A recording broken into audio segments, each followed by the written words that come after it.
우리 시청자 여러분께서는 알고 계시나요? 우리 10월 달에 서울의 입주 물량이 과연 몇 세대나 되는지. 정답은 바로 46세대입니다. 1년에 서울의 입주 물량이 46,000가구씩 공급이 돼야 그 수요와 공급을 맞춰갈 수 있는데 드라마틱한 공급 가뭄이라고 볼 수 있습니다. 자, 이런 와중에서 강남권에서 아주 귀한 매물이 분양을 앞두고 있습니다. 힐스테이트 이수역 센트럴인데 당연히 최상의 입지를 자랑하고 상품성이 워낙 좋은 데다가 분양가가 20억 안팎이기 때문에 현금이 여유 있는 분들한테는 확실히 기회죠. 근데 자본이 넉넉하지 않은 분들은 그냥 지켜만 봐야 할까요? 그래서 오늘은 이수역의 힐스테이트 청약을 출발점으로 같은 생활권에서 조금 더 적은 투자금으로 들어갈 수 있는 방법이 있는지 그 대안을 짚어보도록 하겠습니다.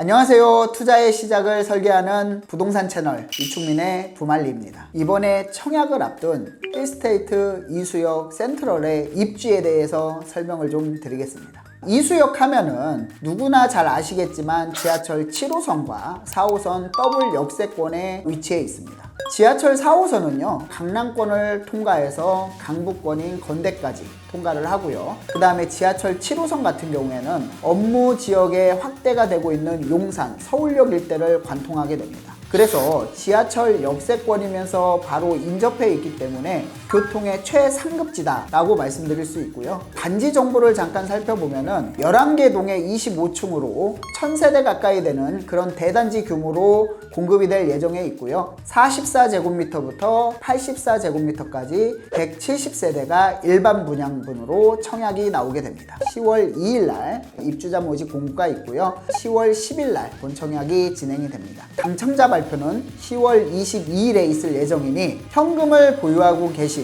무주택자나 1주택자들, 그 다음에 상급지를 노리고 있는 갈아타기 수요들은 한번 분명히 눈여겨볼 곳이라고 말씀드리고 싶습니다. 하지만 강남권에 공급되는 이 힐스테이트 이수역 센트럴은 굉장히 좋은 입지에도 불구하고 여러 가지 챙겨볼 것들이 있습니다. 먼저 분양가 상한제 미적용 단지입니다. 얼마 전에 분양했던 송파, 잠실, 리엘 같은 경우 분양가 상한제 적용으로 인해서 굉장히 큰 시세 차익으로 인해 경쟁률이 굉장히 높았는데 이 이수역 같은 경우에는 서초구에 들어가지 않고 아무래도 동작구에 들어가기 때문에 분양가가 높게 책정이 된다라고 볼 수 있습니다. 특히 분양가 상한제 적용을 받지 않기 때문에 지금 분양가는 평당 5,500에서 6천만 원 이하로 예상을 하고 있고요. 분양가 상한제 적용되는 단지보다는 시세 차익이 적을 것으로 예상을 합니다. 아까 제가 오프닝에서 말씀드렸듯이 지금 서울시의 입주 물량이 굉장히 부족하고 분양 물량 또한 굉장히 부족합니다. 그러다 보니 시세 차익이 적더라도 앞으로 더 시세가 상승할 것으로 예상했던 청약 통장을 가지고 있는 무주택자나 1주택자들이 대거 청약에 몰릴 것으로 예상이 됩니다. 마지막으로 지금 84제곱미터 분양가가 한 20억 정도를 예상을 하고 있기 때문에 우리가 지금 627 대출 규제 정책으로 인해서 담보대출이 6억이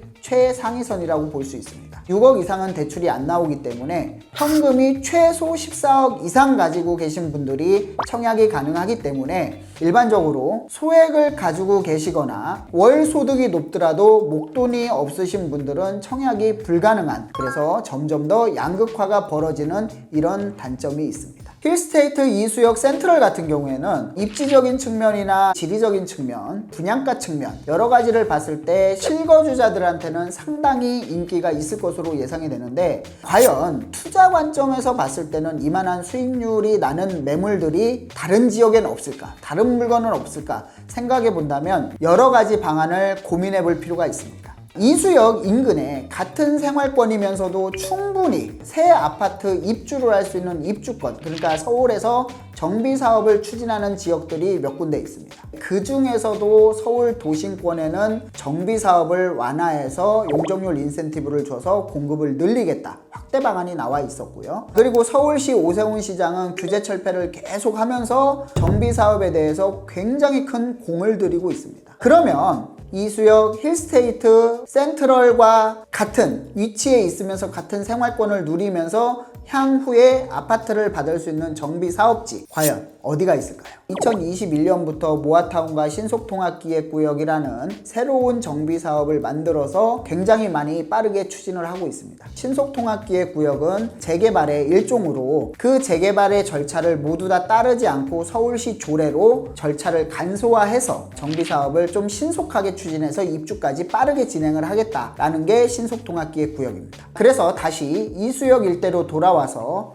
우리가 힐스테이트, 이수역, 센트럴 버금갈 수 있는 아파트를 입주권을 받을 수 있는 지역이 어디냐라고 살펴보면은요, 사당동 모아타운이 첫 번째가 있습니다. 사당동 모아타운은 모아타운이 생긴 지 얼마 안 돼서 구역 지정이 돼가지고 2022년도에 구역 지정이 됐습니다. 장점은 구역이 적고 조합원 수가 적어서 빨리 진행될 수 있다라는 장점이 있고, 노후도라든가 아니면은 주민 동의율이라든가 이런 부분이 완화를 해줘가지고 다른 정비 사업보다 사업 진행이 빠를 것으로 예상이 됩니다. 하지만 모아타운에 대한 단점이 몇 가지 있어요. 일단 규모의 경제라고 볼 수 있죠. 세대수가 많지 않기 때문에 일군 건설사가 들어오지 않고요. 일단 수익성 문제가 있겠죠. 그리고 모아타운 같은 경우에는 구역이 작다 보니까 정비 기반시설, 사회적 기반시설이 좀 약하다라는 단점이 있습니다.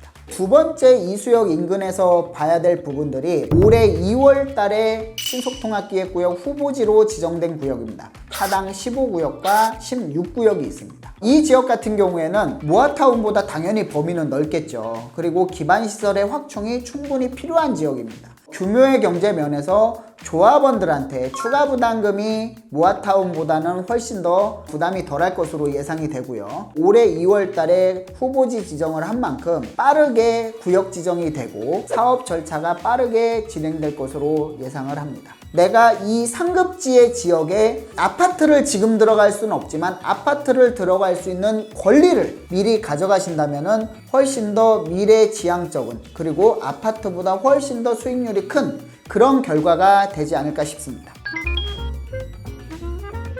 지금까지 제가 두 가지에 대해서 설명을 드렸습니다. 강남권 일대에서 굉장히 희소성이 있는 매물이라고 말씀을 드렸습니다. 이 매물은 담보대출 규제가 있기 때문에 담보대출 6억을 최대 한도로 봤을 때 현금이 최소 14억 이상이 필요하고요. 그 다음에 입주 물량이나 분양 물량이 너무나 희소하기 때문에 상당히 높은 경쟁률을 기록할 것으로 예상이 됩니다. 실입주는 굉장히 매력이 있는 매물이라고 말씀드릴 수 있어요. 지하철과도 굉장히 인접해 있고, 반대로 14억이 없거나 이 지역에 내가 입주를 하고 싶은데 그만한 돈이 없으신 분들은 제가 조합원 입주권을 노려라 라고 항상 말씀을 드립니다. 서울시에서 추진하고 있는 모아타운이라든가 신속통합기획구역, 이 지역의 주민들에 대한 찬성이 높고 추진력이 굉장히 빠르게 진행될 것이다 라고 하면 그 지역에 투자를 하는 겁니다. 자, 미리 사는 건 어때요? 당연히 리스크가 적기 때문에 프리미엄이 안 붙어 있겠죠. 그렇기 때문에 정비 사업을 노려라 라고 말씀드리겠습니다.